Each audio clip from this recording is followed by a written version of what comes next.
একদিন নবী করিম সাল্লাল্লাহু আলাইহি ওয়াসাল্লাম মদিনার বাইরে দিয়ে যাচ্ছিলেন। সামনে তিনি দেখলেন একটি ছোট রাখাল ছেলে ছাগল চড়াচ্ছে। নবী সাল্লাল্লাহু আলাইহি ওয়াসাল্লাম তাকে দেখে মুচকি হেসে ডাকলেন। ছেলেটি লজ্জা পেয়ে কাছে এসে সালাম করল।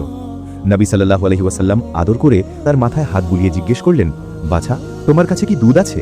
আমার খুব পিপাসা লেগেছে। ছেলেটি লজ্জিত হয়ে বলল, ইয়া রাসূলুল্লাহ সাল্লাল্লাহু আলাইহি ওয়াসাল্লাম, আমার ছাগলগুলো এখনো বাচ্চা দেয়নি, তাই এগুলোতে দুধ হয় না। শুধু একটি ছাগলে সামান্য একটু আছে, তাও খুব অল্প। তা দিয়ে কিভাবে আপনার পিপাসা মিটবে?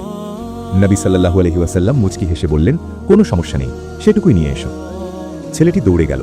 সে ছোট্ট ছাগলটিকে ধরল। কয়েক ফোঁটা দুধ বের হলো। সে সেগুলো পাত্রে জমা করল। লজ্জায় তার মাথা নিচু হয়ে গেল। নবী সাল্লাল্লাহু আলাইহি ওয়াসাল্লাম সেই পাত্রটি হাতে নিলেন, দোয়া পড়লেন, আল্লাহর নাম নিয়ে 2 হাত দিয়ে দুধ দহন করতে লাগলেন। আর দেখতেই দেখতেই পাত্রটি ভরে গেল। তারপর আরেকটি পাত্র ভরে গেল। তারপর তৃতীয়টিও। ছেলেটি বিস্ময়ে তাকিয়ে রইল।